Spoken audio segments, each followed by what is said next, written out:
It's Uncle Marv here with another episode of my Unhealthy Podcast. It's the show where we look at the realities of unhealthy habits, unhealthy lifestyles, and we try to transform them so that we can do everything we can to live healthy and be happy. That's right, folks. We are back, and I have with me today Jennifer Gularson, and this is going to be a little interesting conversation. So let me first just welcome her to the show, and we'll jump right in. Jennifer, how are you? I'm doing great. Thank you so much for having me. So I should probably at least get the official. You are a board-certified physician assistant, and you work in functional medicine and aesthetics, but you're mainly known for something called HRT. This is true. Hormone replacement therapy. Yes. And I'm just going to be a man as much as I can and say the biggest topic that understanding comes from me is the word menopause. This is true. You are in need of hormone replacement when you are in menopause. Okay. So this is a topic, and I'll let the listeners in on a little secret. So I attended a podcast convention in January, and I remember talking with another guest, another podcaster there, and she said, yeah, we're going to talk about menopause on your show. And I'm like, no, we're not. And for some reason, I have talked to, 5, 6, 7 other people, and the word menopause has come up so much, and I'm like, you know what? The universe is talking. So, Jennifer, you are the first person that I am talking menopause with. Yay! That's so exciting. Yes. You're going to dive right in. You're jumping in the deep end. Yes, I am. Now, let's just be clear. Most men are afraid to talk about menopause, and there are many reasons why. And a lot of times it's because we are so afraid of how our spouse is during that time, or we've been conditioned to think that that is a horrible time. And I have learned that there are different phases to menopause. So I'm going to ask you to just do the basic menopause 101 for men and help me and my listeners understand what is it we need to know? Right. So I think, one of the reasons that maybe the conversation, it's turning, it definitely is, with some really big names, Halle Berry and Oprah, Naomi Watts, and a lot of people are talking about their experiences, which is great. Sometimes it takes that level of celebrity to bring attention to a subject. But one of the things I feel like we do to women, and what society over time has done, is the things that happen to us. And I'm just going to bring up menstruation, like having your period. It's, shushed about. It's something to be embarrassed about. It's something that happens every month, but we don't really talk about it. And then all the derogatory things like, oh, she's on her period. No wonder she's being a pain, or she's moody, or she's, whatever. So it starts with that. And then if you layer on a whole nother layer of that is the stigma of a woman no longer being able to bear children. And that is if they, never had children and then now they can't, or if, they were hoping maybe for a third, fourth, fifth, or whatever that is, there's sort of that stigma that you're no longer needed. And honestly, when you think about it, and I say this all the time, it's almost as if, your ovaries stop working. It's as if Mother Nature doesn't need you anymore and you're cast off. You get wrinkly, you get saggy, your brain stops working, and you get sort of dried up. I think that women just aren't talking about it, and we didn't because we didn't have a lot of options. But I think the conversation is turning, and it does take a lot off of the female partner with the male partner to take that conversation to the next level of intimacy and to help them wade through that time. So that's why I think it's happened. But I think men also need to be vulnerable and feel uncomfortable asking the questions. But then the women also have to have the answers in order to answer their partners. Right, right. Now, is this something that has kind of happened over the years as women have become more independent? They're more part of the workforce. We have to deal with these things now because women are working, and we now have to acknowledge that, you know, these are things that happen. They're part of life. Right.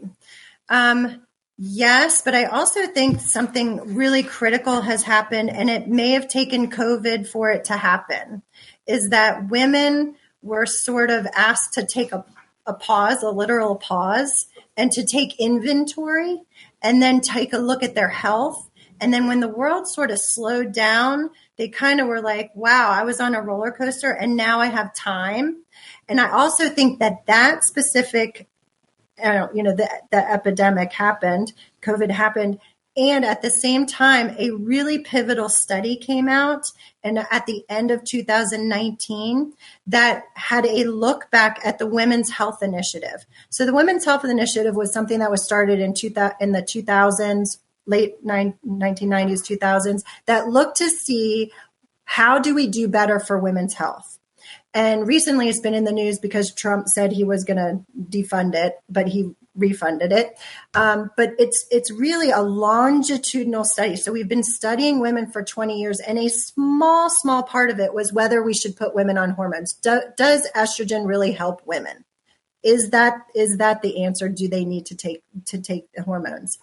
The study was flawed in many ways, and I can go into more detail about that, but the study was flawed. But now we have 20 years to look back, and we now know that the dangers of hormone replacement is not as great. But we have 2 decades of healthcare providers that have been taught that hormones are dangerous. And now these are the veteran practitioners that, like myself, 20 years in, that, people want to see. You have 20 years of experience. They think you know everything. You've had a lot of experience, but they haven't gone back to relearn hormones, which is something that I've, out of necessity, because my patients need it, I've taken the extra time to relearn all this. But I can tell you, they're not teaching it in medical schools. They're not teaching it PA schools currently. So we have a long time to turn this dogma around. But that study showed that hormones weren't as dangerous as they thought. Then we have a lot of women leaders in medicine who had a little extra time on their hands because they weren't necessarily busy with seeing COVID, because of COVID, they weren't seeing as many patients, and they had time to start podcasts and write books about how we need to help women.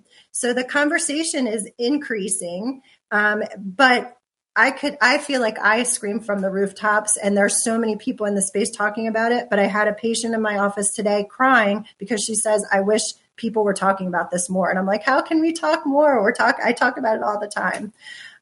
So if the women start talking amongst themselves, which they're doing, eventually it trickles down to home and then with our husbands. And we just need a vulnerability and open mind. And it's not gross, and it's not silly, and it's not all in our head, and to be believed is, I think, and received and understood is, like, I think that's what women want from their partners.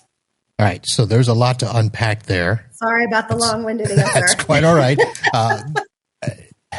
It's a complicated, it's how we got here is sad, and then to try and fix it is a bigger issue.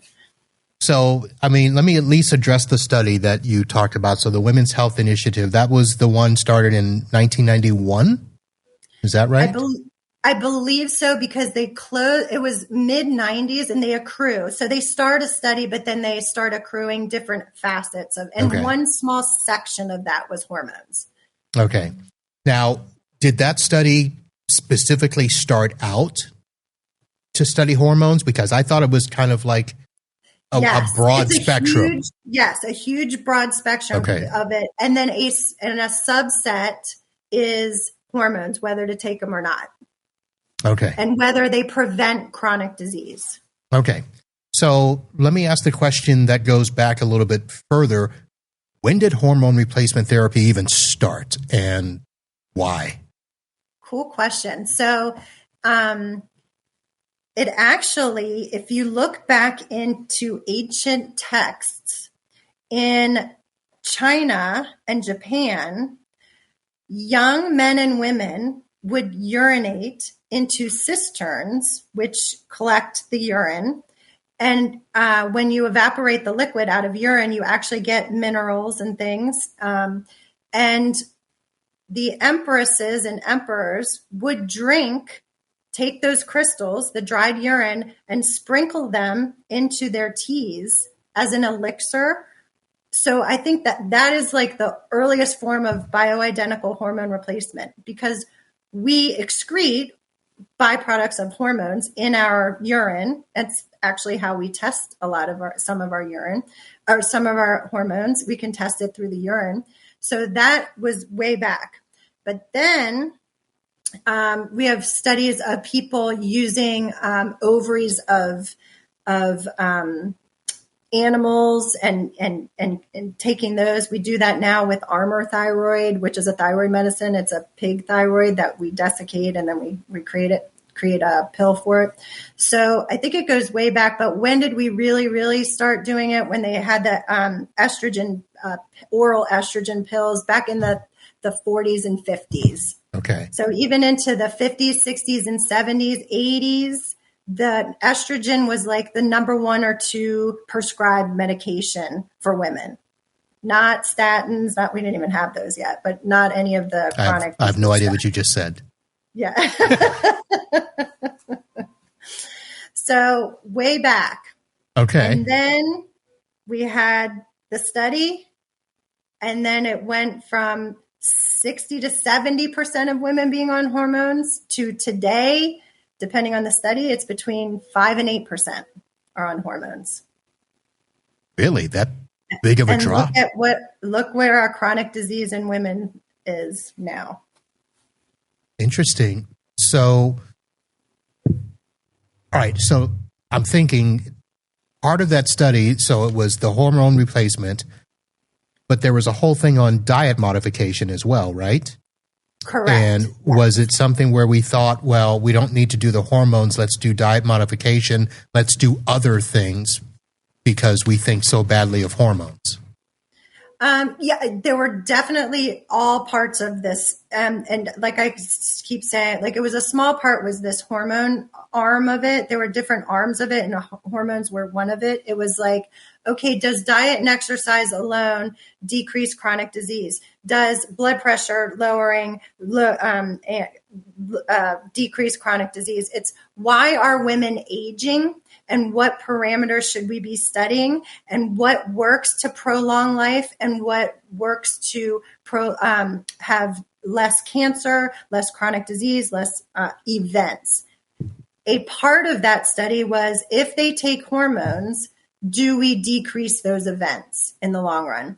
And actually, now that we, moving forward and looking 20 years back, even though that study was stopped early because of the fear of breast cancer, which turned out to be not such a big deal. We now know that the women who took the hormones, even though they're not the same hormones we prescribe today, but it was what we had at the time, those women do better long run, i.e. they have less bone fractures, they have less cardiovascular events, heart attack, stroke, and less cancers. Okay. All right. This sounds too scientific for me to continue. But I do want to get back to some of it because I do think it's important. But I want to take a step back and talk about this from this perspective of men. So let me first ask you this, because it sounds like this wasn't like your college goal was to study HRT. So let me first ask how this ended up being your, I don't know, passion? Is that what you call it? Yes. So I worked in traditional medicine. I did liver disease. Straight family medicine?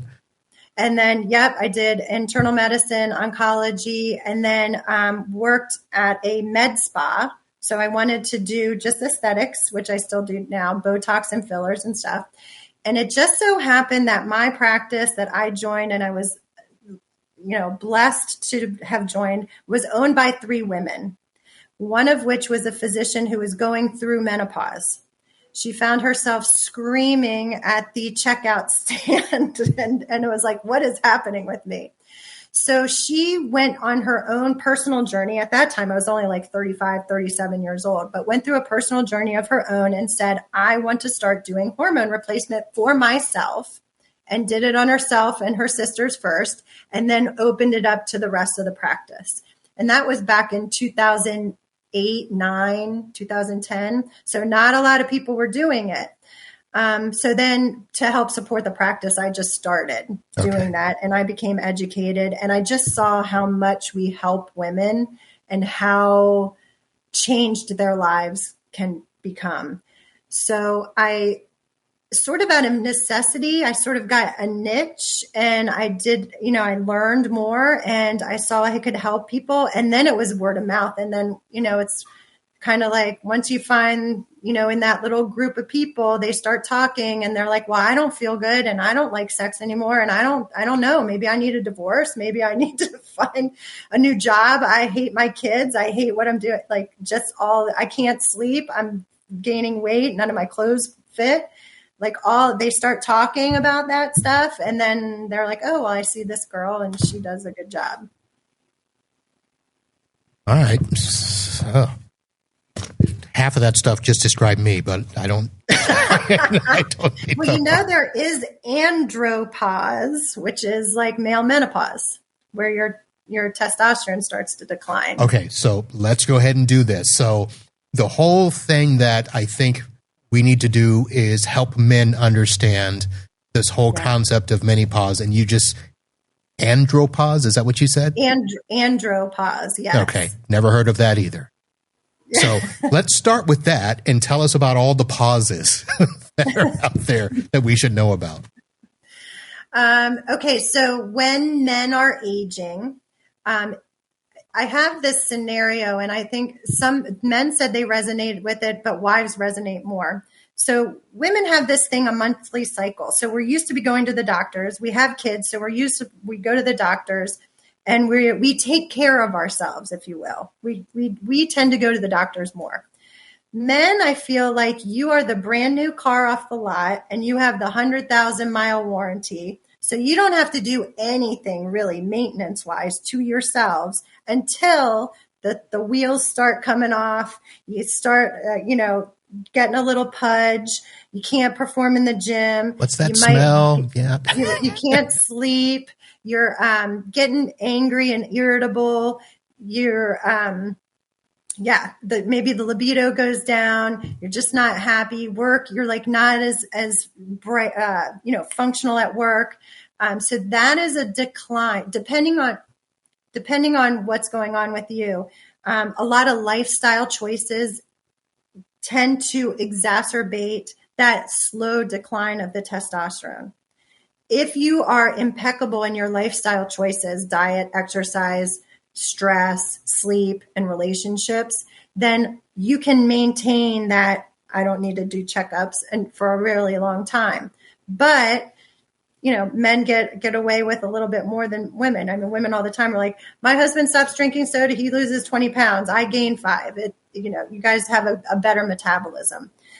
But there's a lot of environmental things, the things we put on our skin, the things that we imbibe, the things that we eat, the stress that we're under, all the chemicals out that we breathe in. They all are sort of attacking, if you will, the man's ability to make testosterone. And if you look at studies of men's testosterone over time, starting in like the 1900s to now, there has been a slow, steady decline with the way, as we get more industrialized and we get more access to food and poor food choices and lack of exercise, increased technology, less exercise, more convenience, less exercise, the testosterone decreases. And as that happens, your muscle mass decreases, your brain capacity decreases. We all know you can't multitask. I'm pulling you away.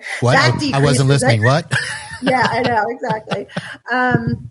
Libido will decrease. And then your metabolic system gets a little bit worse. Like you can become more insulin resistant, your cholesterol increases and gets worse, your plaque, and you're just more susceptible to those things. So there's testosterone replacement. I'm sure you've heard of that. You can replace the testosterone. Well, yeah, but the only time we hear about that is when you see those low T commercials. Yes. And it's always, and your wife will like it too. Yeah. I mean, that seems to be the only the only selling point that they're giving us is that, yes, you're feeling sluggish and you're not performing in the bedroom. So, you've got low T. Right. So I always try and make it about everything else, the cardiovascular risk, your risk of depression. There are studies, as your T decreases, there's a point where increased rate of depression and suicide. I think if your total T is like under 300, that you're at a very, very high risk of depression and suicide. Then there's like the next thing up, like under 500 cardiovascular disease risk. And it's sort of stepping up from there. So as that testosterone decreases, then your risks of chronic disease and all the things that you're describing, the low libido and the not sleeping, all of that increases. All right. Now, since men don't go to the doctor. Correct.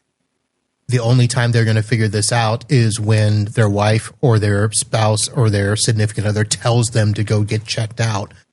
What would be a normal way for a man to find out about, their level of testosterone? And first of all, what is normal? Right. So for men, you can get blood drawn and find out what your level is. It's best to do it in the morning. That's like that's when you're in the highest point, and it fluctuates day to day. So for men, and I'm speaking in generalities, for men, most men feel good and are metabolically good with a total testosterone. This is a serum testosterone, and I'll just tell you the difference. Total testosterone between 600-700 and like 800-900. Now, what is the lab value that you look on the chart? When you get your lab value, you probably, depending on the lab, it'll start at like 350 maybe and go up to 1100. So that's a really wide margin, but there's normal and then there's optimal. So it depends on what you want to be. But there's a second part of that story. That's just one number. That testosterone is bound in your serum, in your blood, by proteins. And think of it as testosterone. It's in the testosterone bank. You really can't get it. But there's a certain percentage of that testosterone that is free. So you have to ask your doctor to do a total testosterone and a free testosterone.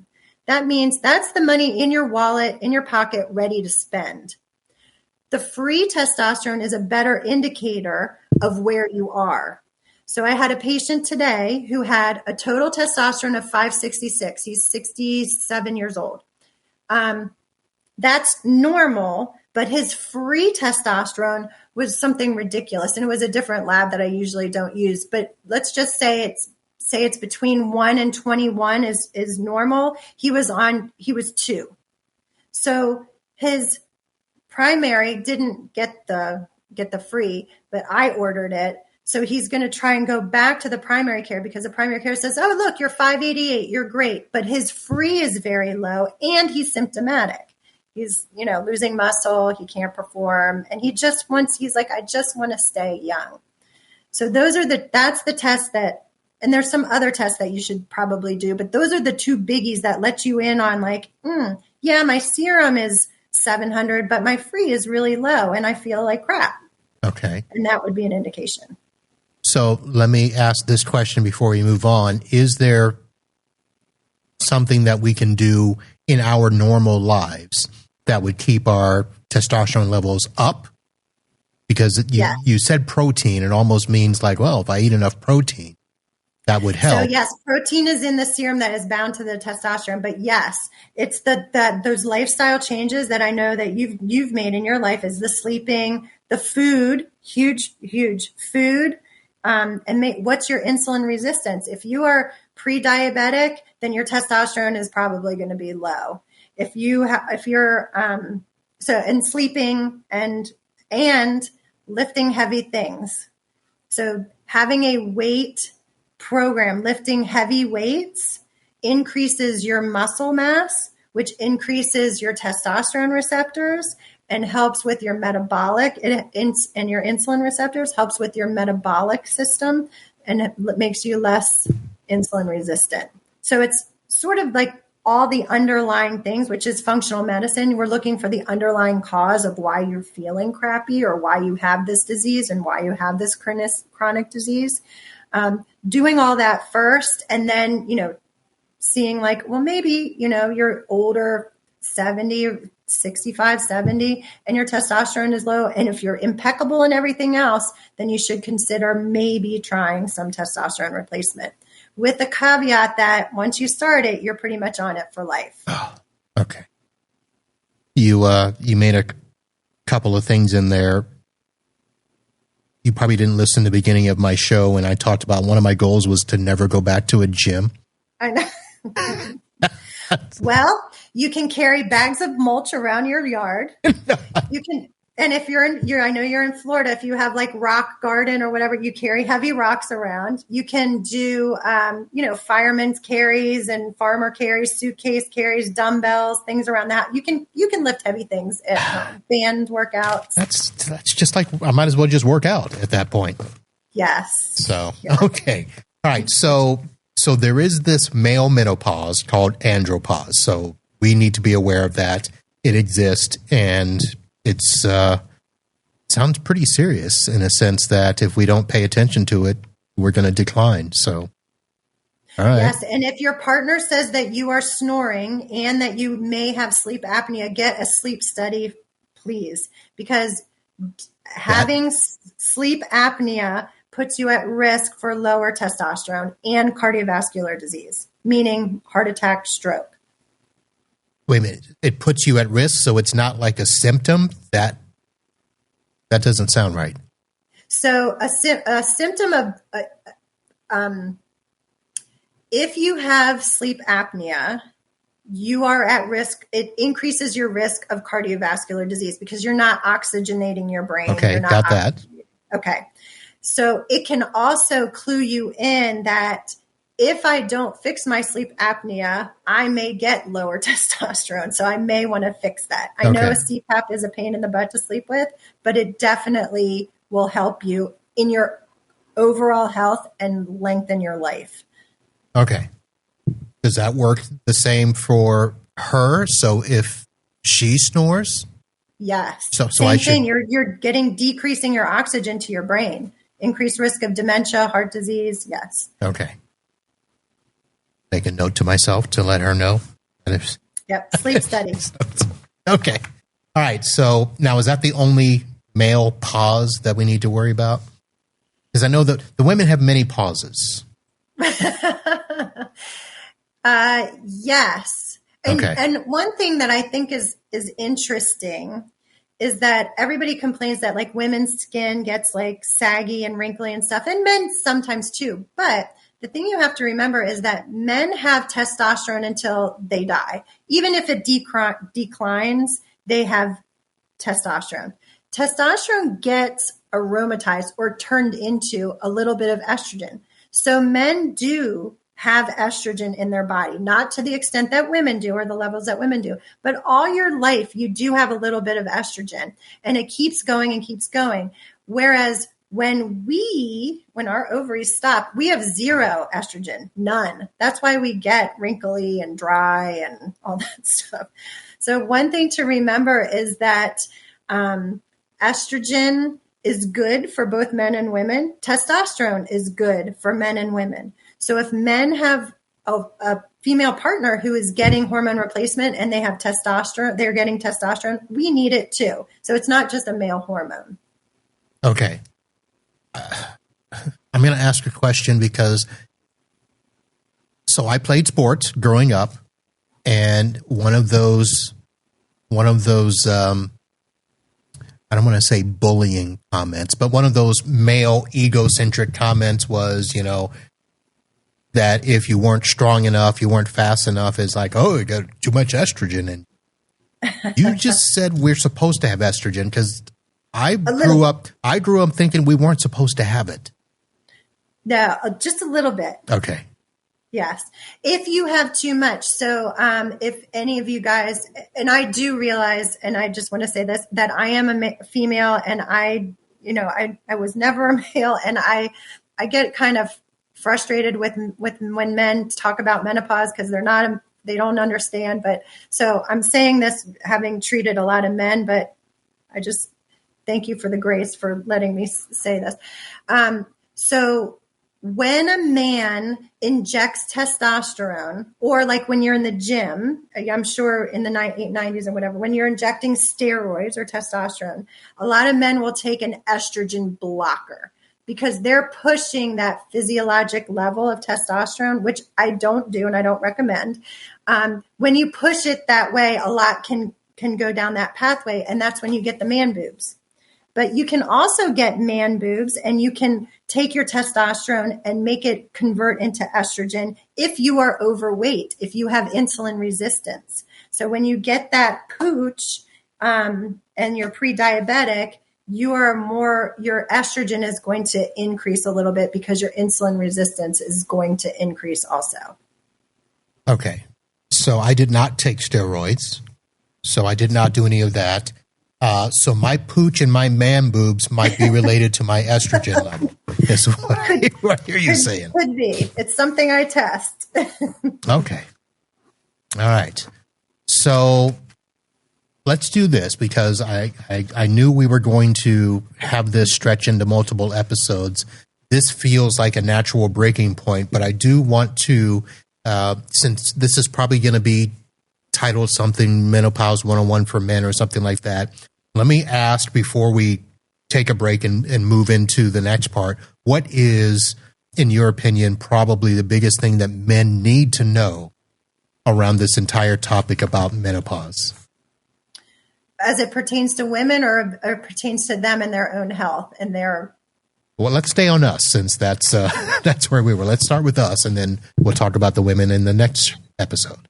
So for men, taking control of your health is a big thing, because they don't go.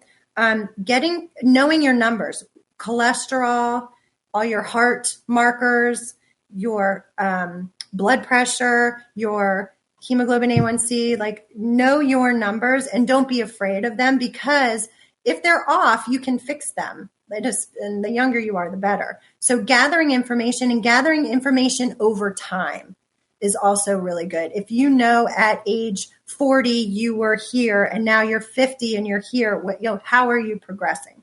And then, know your testosterone numbers, know your free testosterone, and keep the healthy lifestyle, sleep, stress, gym, exercise, relationships, and your food.